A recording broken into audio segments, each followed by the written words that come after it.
Die gesinslewenssyklus bestaan uit stadiums waardeur gesinne tipies gaan, elk met unieke behoeftes en besluitnemingsdinamika. Hierdie stadiums beïnvloed aankoopprioriteite en gedrag soos gesinne aanpas by hul ontwikkelende omstandighede. Stadiums in die gesinslewenssyklus. Jong enkellopende volwassenes, onafhanklike stadium, mense streef na onafhanklikheid en finansiële bestuur. Aankope fokus op persoonlike behoeftes en leefstyl soos meubels, toestelle en ontspanning. Besluite word onafhanklik geneem, wat selfuitdrukking en gerief beklemtoon. Koppel of pasgetroude stadium, paartjies werk saam aan gedeelde lewenstyle en finansiële doelwitte. Hulle fokus op die oprigting van 'n huis en die neem van gesamentlike besluite oor langtermynbeleggings. Ouerskapstadium, jong kinders, gesinne groei saam met kinders en die fokus verskuif na versorging en opvoeding.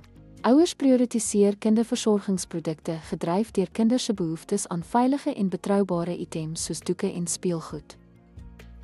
Ouerskapstadium, tieners, gesinne pas aan by adolessente se groeiende invloed op besluite, insluitend besteding aan onderwys, aktiwiteite en tegnologie. Tieners beïnvloed ook keuses in mode, elektronika en vermaak. Leernesstadium, na ouerskap, ouers kry onafhanklikheid en ekstra inkomste soos kinders vertrek. Hulle spandeer meer aan ontspanning en fokus op selfverwesenliking en finansiële beplanning. Aftreefase, mense prioritiseer gesondheid, gemak en finansiële sekuriteit soos hulle ouer word.